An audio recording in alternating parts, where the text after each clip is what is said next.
Bom, nessa disciplina, como o nome já está dizendo, né, veremos maneiras de se comunicar dentro da área da filosofia.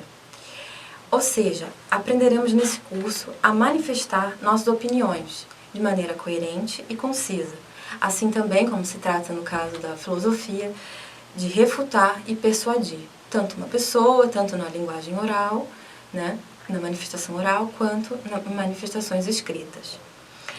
Naturalmente, claro, quando falamos de se comunicar, a gente está falando necessariamente de linguagem. Essa linguagem, como a gente já deve saber, ela tem dois tipos. A linguagem não verbal, que não se utiliza de vocábulo e nem de palavras para se comunicar, e o objetivo, nesse caso, dessa linguagem não verbal, não é expor verbalmente o que se quer dizer ou o que se está pensando, mas ela se utiliza de outros meios comunicativos, como no caso as placas, as figuras, gestos, objetos, cores, né? Ou seja, ela se utiliza de signos visuais. Mas existe também os signos sonoros, né? Por exemplo, em tribos africanas, ou até mesmo indígenas aqui no Brasil, a gente vê comunicação por tambores, né? E isso também é um tipo de comunicação, um tipo de linguagem não verbal. Mas esse não é o nosso caso aqui. O nosso caso é o segundo tipo de linguagem, que é a linguagem verbal. Bom, a linguagem verbal, ela é basicamente a escrita e a fala, usada como meio de comunicação, que é o que a gente vai fazer aqui nesse curso, nessa disciplina. Esse tipo de linguagem, a linguagem verbal que a gente vai tratar especificamente aqui, ela tem maneiras, se a gente aprende alguns métodos, a gente tem maneiras eficazes de fazer com que essa comunicação fique eficaz, né? Principalmente no que se refere à área filosófica, né? Que é basicamente escrita e fala. Em outras palavras, podemos dizer então que há uma preocupação especial dessa disciplina com a prática didático-pedagógica na preparação de textos escritos e também na apresentação oral, em todas as apresentações orais. Como vocês estão no 7º semestre, vocês vão precisar especificamente dessa disciplina para escrever os trabalhos, né? Principalmente os trabalhos finais. E é para isso que serve essa disciplina, para melhorar e para otimizar a escrita e também a fala e também as manifestações orais desse momento para vocês, né? Vocês vão ver aí no slide esses objetivos, tá? Bom, o primeiro deles é fazer com que vocês, né, fazer com que o estudante compreenda os textos filosóficos, né? Vocês, claro, vocês já têm uma carga de leitura grande na filosofia, né? Vocês já estão no 7º semestre, mas vocês vão notar que com essas técnicas e esses métodos, vocês vão otimizar a leitura de vocês para melhorar os textos, tá? Então, como eu já estava dizendo, fazer com que o estudante compreenda os textos filosóficos e aprimore tanto a questão escrita quanto a questão oral. Segundo, que é bastante importante e que a gente já cai aí na questão gramatical e lexical, naturalmente, que é atentar-se a determinada, vocês vão aprender aqui no caso, a atentar-se a determinada adequação estrutural de um texto e escolher de maneira produtiva e coerente os termos lexicais. O que isso quer dizer? Vocês vão aprender nesse curso, nessa disciplina, a escolha certa de conjunções, de palavras mais adequadas ao recurso escrito acadêmico, né, que é o caso de vocês, né? Então, o segundo ponto importante dessa aula, o segundo objetivo, é a adequação estrutural de um texto, né? Vocês vão ter que se atentar para essa determinada adequação. escolher de maneira produtiva e coerente os termos lexicais. O que isso significa? Significa que vocês vão ter que...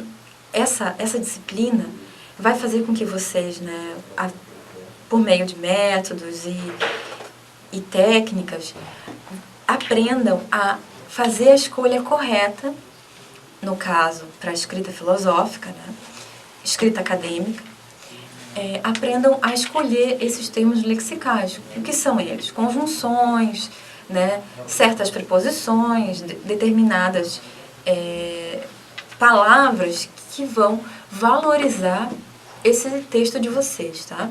E, claro, também na apresentação oral, né? Existem certas palavras, certos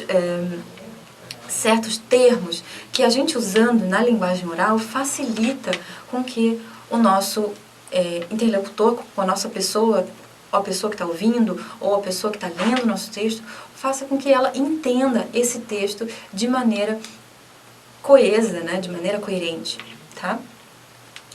E isso, então, é o nosso terceiro objetivo, que é expressar-se com concisão, clareza e coerência, tá? Esse é o ponto-chave, esses são os 3 pontos-chave da nossa disciplina, tá?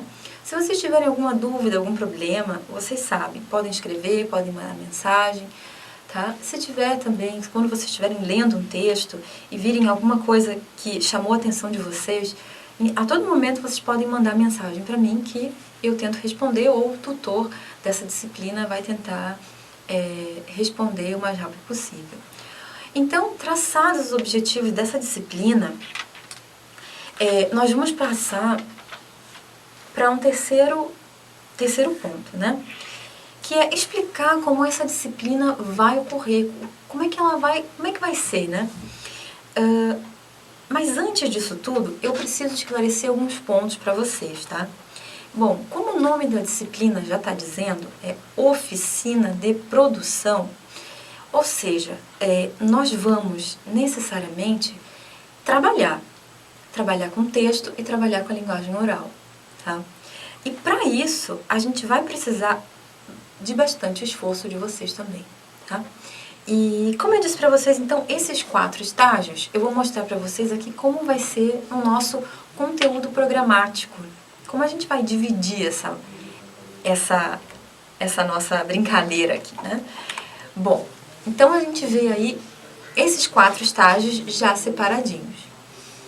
Primeiro a gente vai trabalhar a leitura, né? Porque vocês sabem que se a gente trata de leitura, a gente sabe, na verdade, que não só quem lê escreve melhor, né? Mas, por outro lado, quem lê eficazmente e sabe condensar essas ideias principais de um texto, melhora a capacidade de persuasão, de argumentação e de explanação, né? Então, a gente vai aprender, nesses registros de leitura, a otimizar a nossa leitura, né? Para, posteriormente, melhorar a escrita. Como nós vamos fazer isso? Por meio de resumos, resenhas e fichamentos, tá? Claro, a gente vai trabalhar esses gêneros individualmente, tá? Hoje a gente vai trabalhar um pouquinho do resumo, tá? Na outra semana, outra videoaula, a gente já vai trabalhar resenha e fichamento juntos, tá? Hoje ainda vamos explicar a diferença entre esses três gêneros, tá? Depois a gente vai tratar da dissertação de caráter filosófico, tá? Trataremos então aqui do discurso dissertativo de caráter filosófico, né? Que é um gênero importantíssimo para a área de vocês. Dentro desses tópicos, a gente vai tratar então de diversos outros temas que melhorarão, no caso, a prática textual. E esses são os temas que nós vamos tratar dentro desse segundo estágio, que são a progressão discursiva, né? Para que o leitor entenda o que a gente está dizendo, a gente precisa estabelecer uma sequência. A argumentação e demonstração, defender de fato um ponto de vista. Discussão e debate, que para vocês, então, na área de filosofia é extremamente importante. a função intertextual, né? A gente não escreve só de filosofia. Quando a gente escreve filosofia, a gente escreve história, a gente escreve sociologia, né? Então é essa função intertextual de um texto filosófico. Questões polêmicas, né? Como tratar polemicidade num texto, né? A gente não pode, como muitos fazem, a gente precisa usar mecanismos de convencimento, né, e que não soem um convencimento, uma tentativa de convencimento, e os seus conceitos, né. E dentro ainda desse segundo estágio, a gente vai tratar dos conceitos, exemplos e metáforas, né? Como utilizar uma metáfora, como o meu interlocutor vai entender uma metáfora utilizada, né, num texto. Então, é o ponto-chave da nossa disciplina. O ponto alto da disciplina é esse segundo estágio, ok? Bom, então o terceiro estágio, como vocês podem ver aí, é a produção de textos escritos. Nesse estágio, claro, nos outros estágios a gente já aprendeu, a gente já está escrevendo, a gente já está trabalhando com tudo isso. Mas na produção de textos escritos a gente vai aprender a melhorar o que a gente já escreveu, tá? Como? Trabalhando de novo com a coerência, coesão, clareza e concisão, tá? E aí, a partir disso, a gente vai aprender outras técnicas. E por último, a gente vai falar da questão oral mesmo, né? Do que a gente pode chamar, até em filosofia mesmo tem essa disciplina, né? Em alguns cursos, a oratória, tá? A oratória, para um estudante de filosofia, para uma pessoa, para um filósofo, para vocês, né, que vão ser professores e filósofos, é muito importante, né? Tanto a gente precisa aprender a escrever de maneira coerente, clara, concisa, a gente precisa falar de maneira clara, consciente e concisa, ok? E para isso, a gente vai aprender, então, a aprender essa questão da explanação, como a gente explana o nosso argumento, a argumentação lógica, né?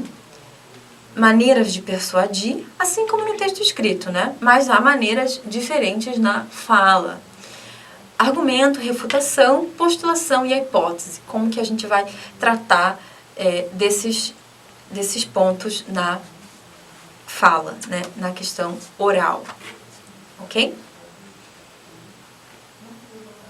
Bom, então, dando continuidade, como eu disse para vocês, a gente vai trabalhar hoje com o resumo, tá? Como a gente viu lá no nosso conteúdo programático, é o nosso primeiro ponto, é o resumo. O resumo, ele na verdade, ele se divide em dois, no nosso caso. O primeiro é o resumo em si, né? Aquele resumo que vocês leem um texto e escrevem para estudar, para ler depois e para entregar a algum professor. Esse é um resumo clássico, que eu vou chamar.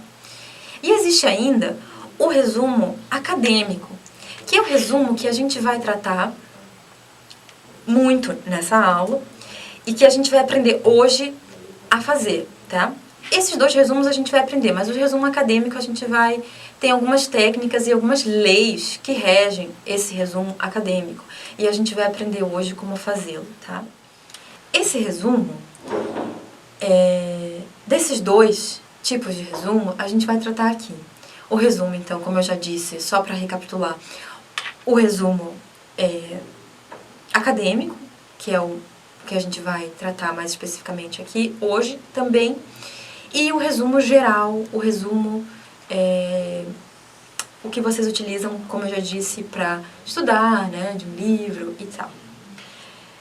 Ok.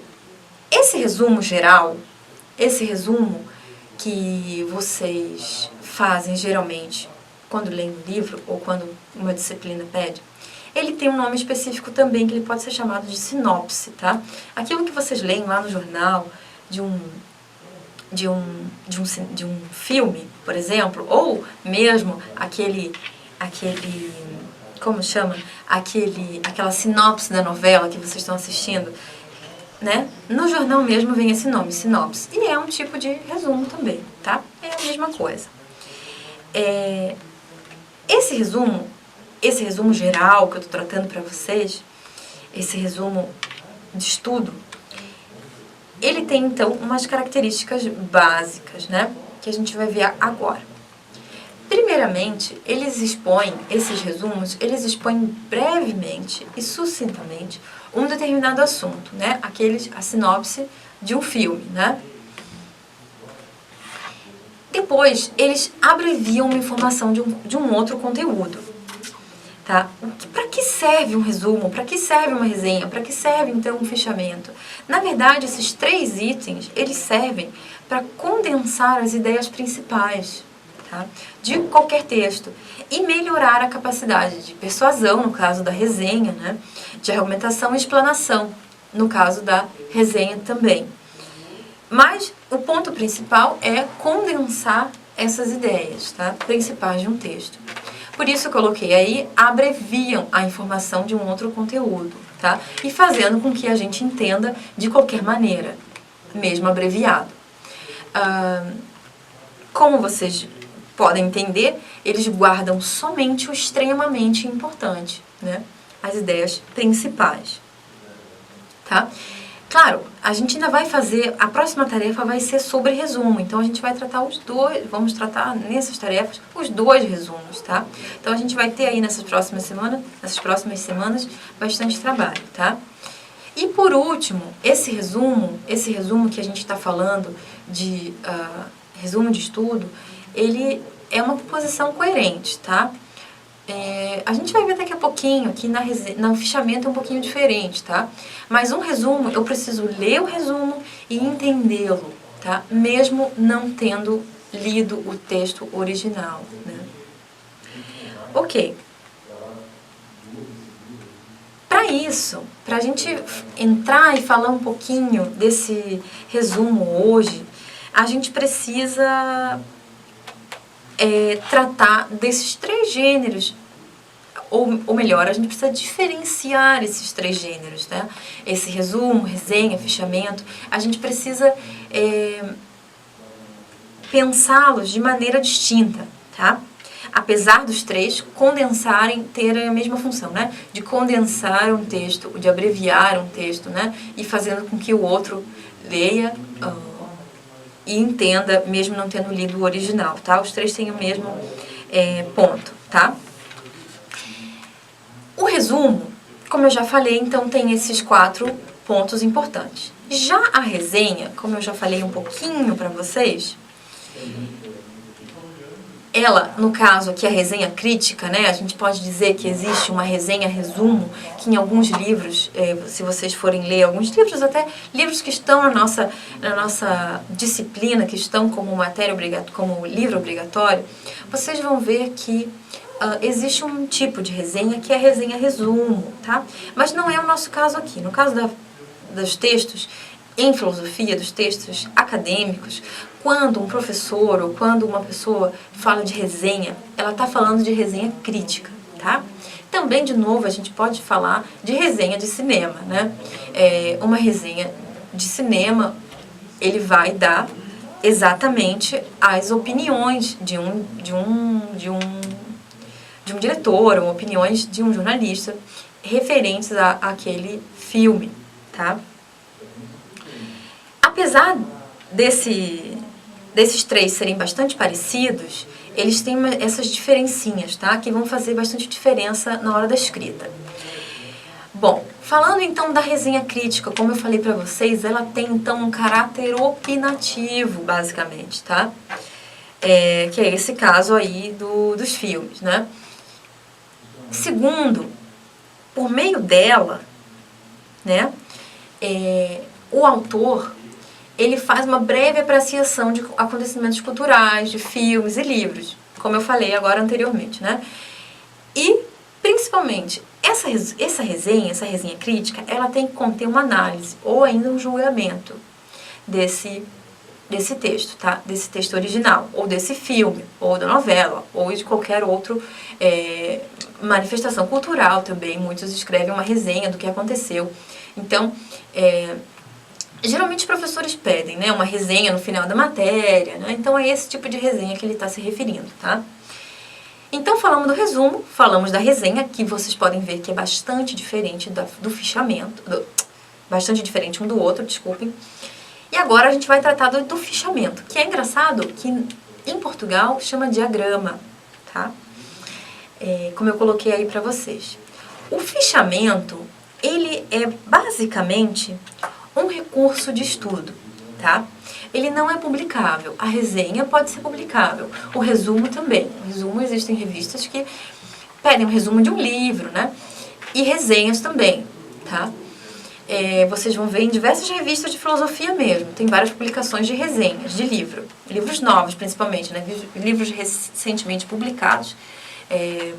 Muitos filósofos, muitos professores fazem uma resenha e publicam em revistas especializadas.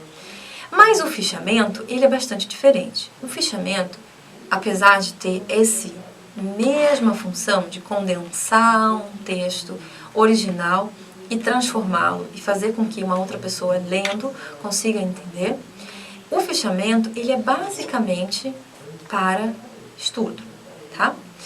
Ele tem esse nome porque, muito antigamente, existe ainda hoje, alguns de vocês devem conhecer, existiam aquelas fichas de estudo, né?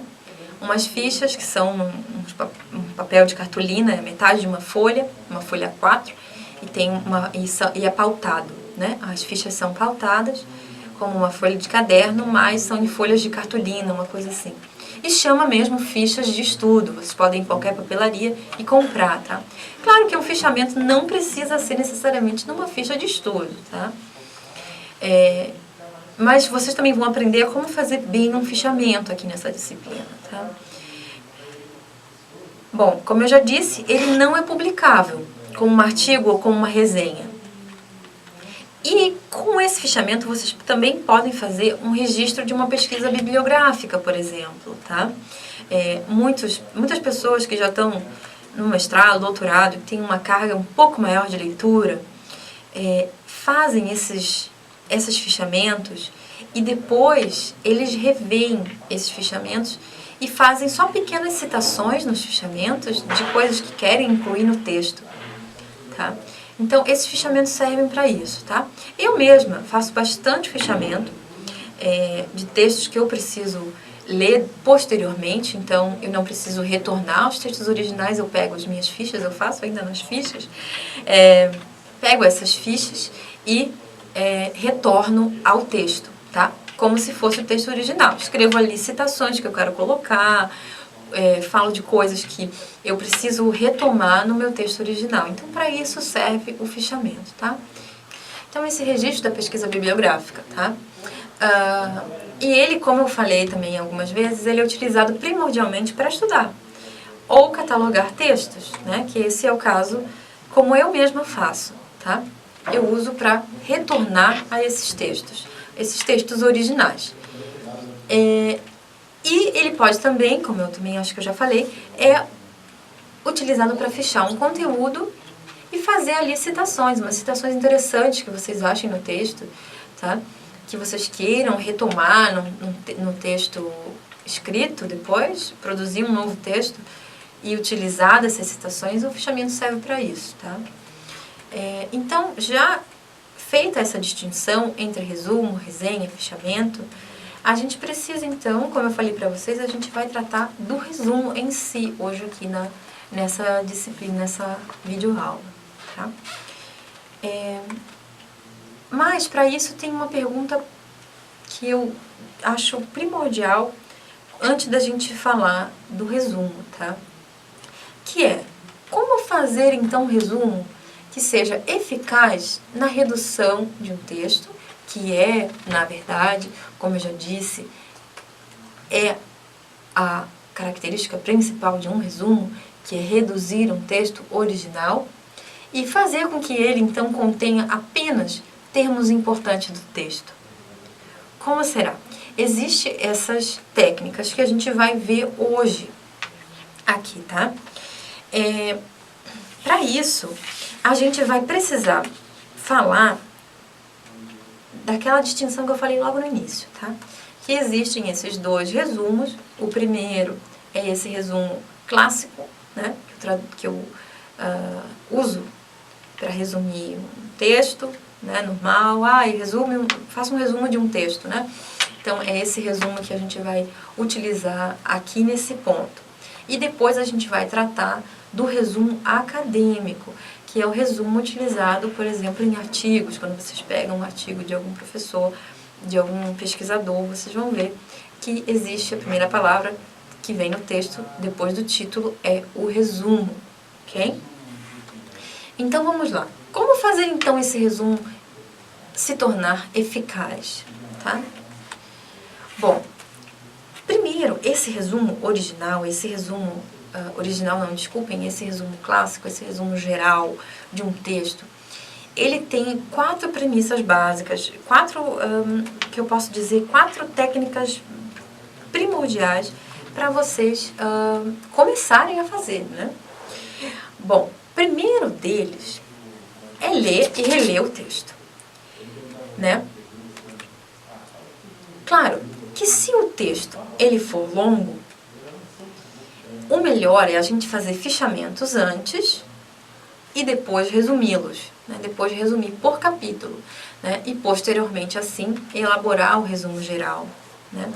Isso facilita muito na hora do estudo, tá? Na hora que vocês vão escrever o trabalho final de vocês, a questão do fichamento e transformar num resumo para depois um texto maior, dá um pouquinho mais de trabalho, tá? Mas se vocês começarem agora, nesse semestre, nessa matéria, a utilizarem dessas técnicas, para depois, no segundo semestre, começarem a escrita, vocês vão ver que vai fazer bastante diferença no texto de vocês, tá? Bom, esse foi, então, reler e reler é um ponto super importante da prática da escrita, né? No segundo ponto importante para começar, para a gente fazer um bom resumo, é localizar os conceitos-chave e os pontos essenciais do texto, tá? Quando a gente está lendo, o interessante é que a gente já vá grifando, tá? Tem muita gente que faz até técnicas de grifar, né? Por exemplo, usam cores diferentes, né? Esse aqui fala de conceito, esse aqui, o que é conceito eu uso rosa, o que é história eu uso o amarelo.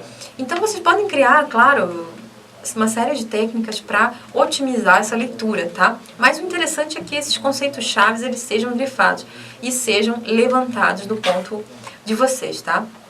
Claro que o importante, além disso, é que vocês, avistando um termo ou um conceito que não está claro, que vocês pesquisem, e assim que não forem entendidos, né? Se não forem entendidos, que vocês pesquisem fora do texto, né? E uma dica muito importante para um resumo é a localização temporal da época, né? Se eu estou lendo um texto de Aristóteles, o interessante é que eu vá na história e veja em que situação, em que época histórica aquilo se localiza, tá? Em que momento foi escrito aquele livro, de que maneira, né? A maneira com que o autor escreve o texto, né?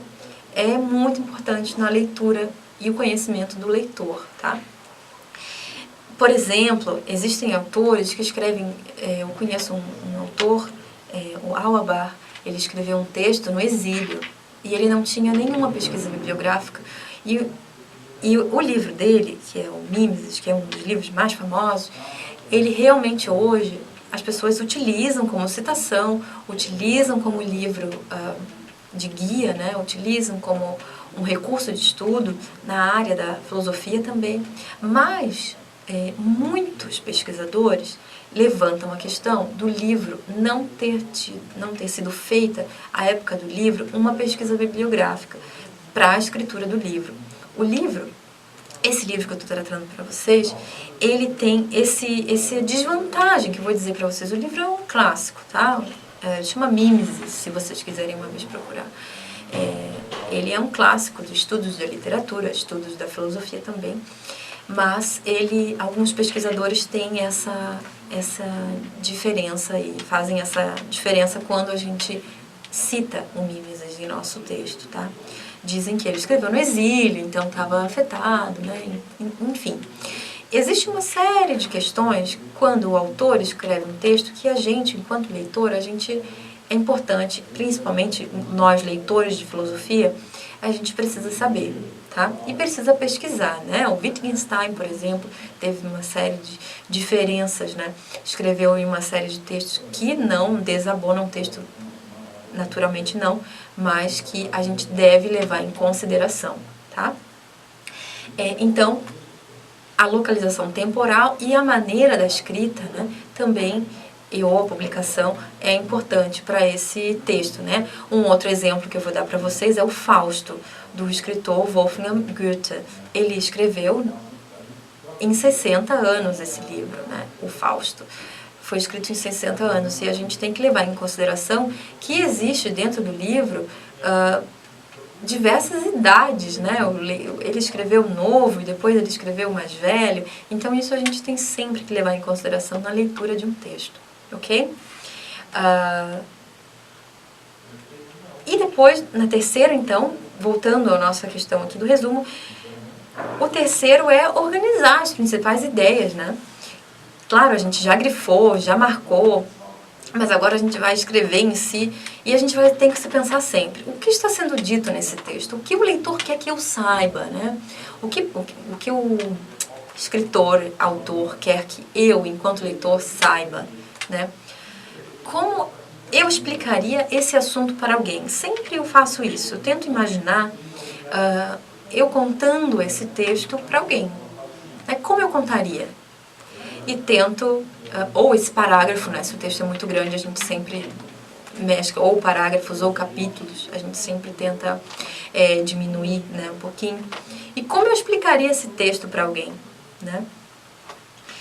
Então, esses 4 pontos são muito importantes, tá? O último deles é o que eu sempre gosto de frisar, tá, nas minhas aulas de redação e de texto, é que o resumo, assim como a resenha, não é uma cópia de trechos do livro, tá? Isso é bastante importante porque muita gente acaba copiando um pedacinho ali e aqui, né? Mas são explicações coerentes do assunto com as palavras do leitor, tá? Não existe resumo copiado, a não ser que você cite o texto, né? Aí é diferente. Igualmente na resenha, se você cita, você precisa seguir uma regra, que são as regras da ABNT, que a gente vai tratar também aqui nesse curso, né? Que são uma série de regras que vocês já devem conhecer, algum professor de vocês já deve ter mencionado, né? Para quem assistiu aquele curso de produção textual da universidade, a gente já falou também dessa questão da ABNT. A ABNT houve uma série de alterações da ABNT ao longo dos anos, né? A última alteração foi em 2014, então a gente precisa ficar sempre atualizado nessa questão da ABNT, tá? E tem na internet, tem em todo lugar, as regras da ABNT. A gente vai tratar um pouquinho aqui do resumo da ABNT, que a gente vai ver aqui qual é a regra que vai tratar. Falando isso, esse é o resumo que a gente falou, um resumo geral, um resumo de estudo, ok? Agora, a gente vai falar necessariamente do resumo acadêmico, tá? O resumo acadêmico é aquele que vocês vão fazer para um artigo, vocês vão utilizar esse resumo acadêmico para escrever uma apresentação. Vocês devem já ter participado de algum congresso, de algum simpósio. E nesse congresso, nesse simpósio, foi pedido a vocês um resumo, tá? Mas esse resumo não é só um resumo do texto, como aquele que a gente estava pensando lá, falando anteriormente do resumo geral, né, do resumo primordial. Esse resumo é regulamentado, tá? É um resumo criado pela ABNT. Então, existem regras para fazer esse resumo. Eu coloco aí nesse próximo slide, deem uma olhadinha, que é o resumo acadêmico. Então, olhem aí o resumo acadêmico. Existem essas regras. Então, existe a estruturação do resumo. Vejam aí. Ele é norteado pela NBR 6028 de 2003. Bom, E vocês vão ver aí que eu já coloquei certinho tudo como deve ser feito, né? Então o resumo tem que ser uma palavra centralizada, escrita em letras maiúsculas e em negrito. Isso é lei, tá, pessoal? O resumo, ele deve ter a fonte 12 e espaçamento de entre linhas de 1,5. Tá em vermelho. O texto deve ser justificado, tá? O texto deve ser alinhado à esquerda, no caso das palavras-chave, tá? Nós vamos ler aqui bem rapidamente. É o resumo do resumo, né? O resumo tratando do resumo, que fala da estrutura do resumo, tá? Então, como eu já falei, a estrutura do resumo tem como diretriz norteadora a NBR 6028 de 2003, criada pela Associação Brasileira de Normas Técnicas, a ABNT, cujo objetivo é apresentar o conteúdo de um documento de forma clara e sucinta. O tipo de resumo utilizado para trabalhos acadêmicos é o informativo, no qual deve expor os objetivos, a metodologia, os resultados e as considerações finais do conteúdo. Isso está escrito na ABNT. A norma informa que a primeira frase do texto necessita expressar o tema principal do documento. Deve ser escrito na terceira pessoa do singular, ou seja, nada de eu, tá, pessoal? Eu fiz, eu proponho, realmente não cabe aqui nesse caso. Com o verbo na voz ativa, contendo 150 a 500 palavras. O resumo não tem recuo, e seu texto é digitado em um único parágrafo. Resumo não deve conter citações de modo algum. O tamanho da fonte é a 12, como eu já falei, espaçamento 1,5. Logo abaixo do texto, separado por um espaçamento de 1,5 em branco, serão inseridas no mínimo 3 e no máximo 6 palavras-chave, né? Que representem o conteúdo do documento. A expressão palavras-chave aparece após o texto, sendo os termos separados entre si por ponto e finalizados também pelo ponto. Isso daí, vocês guardem, vocês vão utilizar bastante na vida acadêmica de vocês, ok? A gente vai trabalhar com eles na nossa tarefa também, tá? Na nossa tarefa, vocês vão ler esses 3 artigos e vão resumi-los. Vocês podem ver que esses artigos não têm resumo, tá? E o trabalho de vocês é lê-los e resumi-los aí nesses parâmetros, tá? Mas, para isso, existe ali um ponto que vocês devem ver, que é no qual deve expor os objetivos, metodologia, resultados e considerações finais de conteúdo.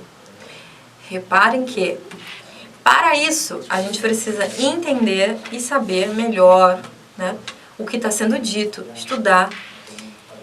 Eu fiz aqui um outro esquema que vocês vão ver, tá? Que é do resumo acadêmico, no qual eu destrincho cada ponto desse, tá? Com cores aí, que vocês podem aprender de maneira mais eficaz desse resumo, tá? Esse é um resumo de um artigo.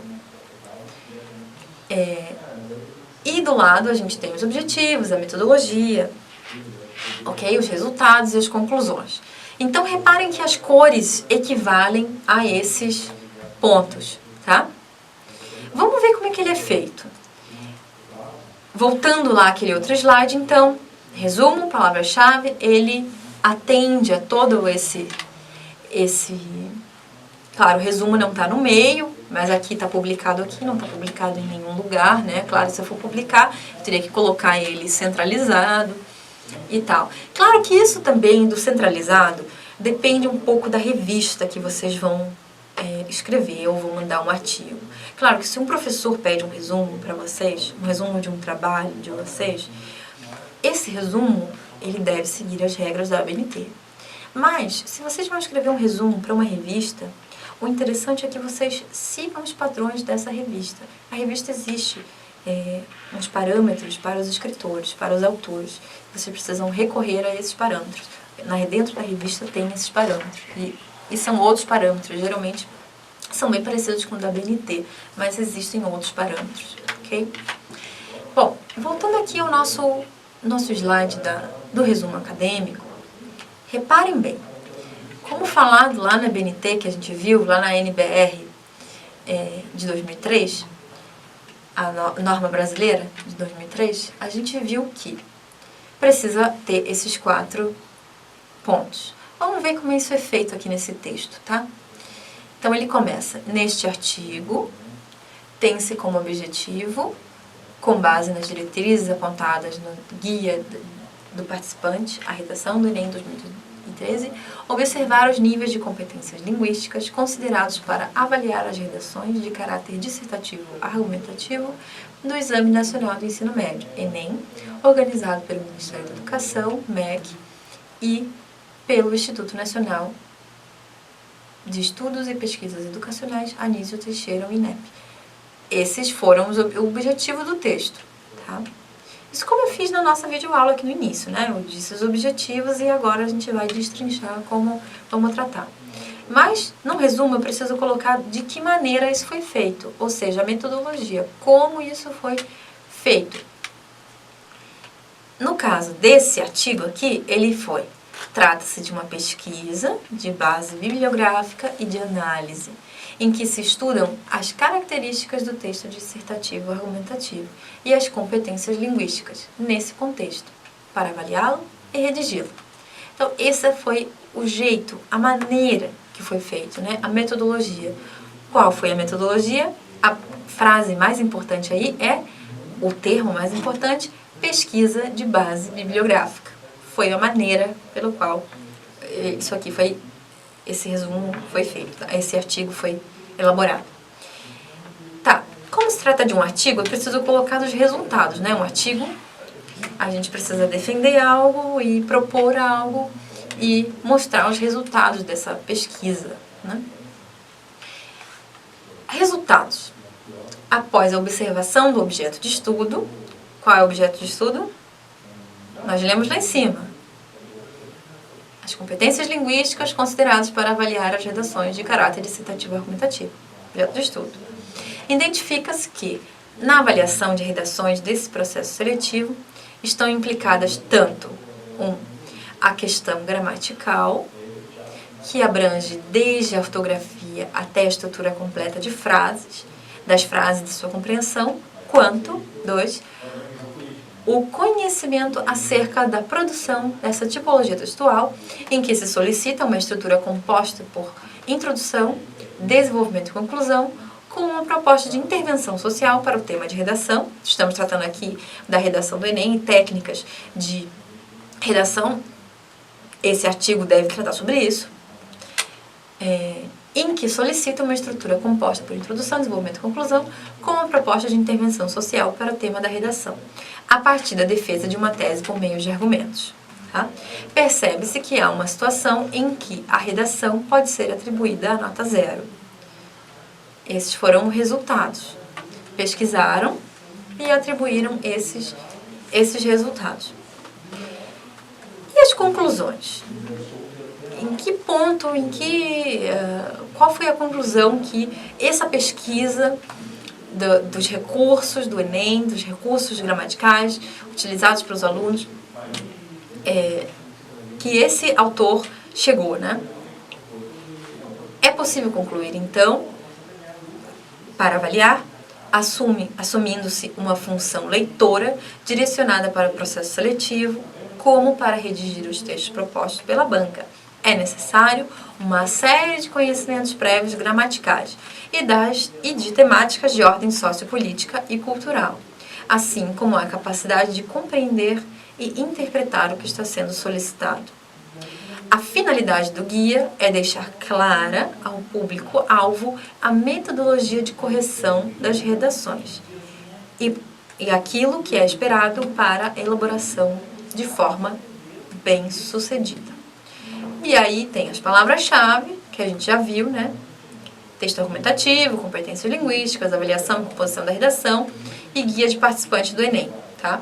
2003. Espaço simples, separado por pontos de 3 a 5. E tem de 150 a 250 palavras. Pessoal, sobre o resumo acadêmico, a gente vai ficar por aqui, tá?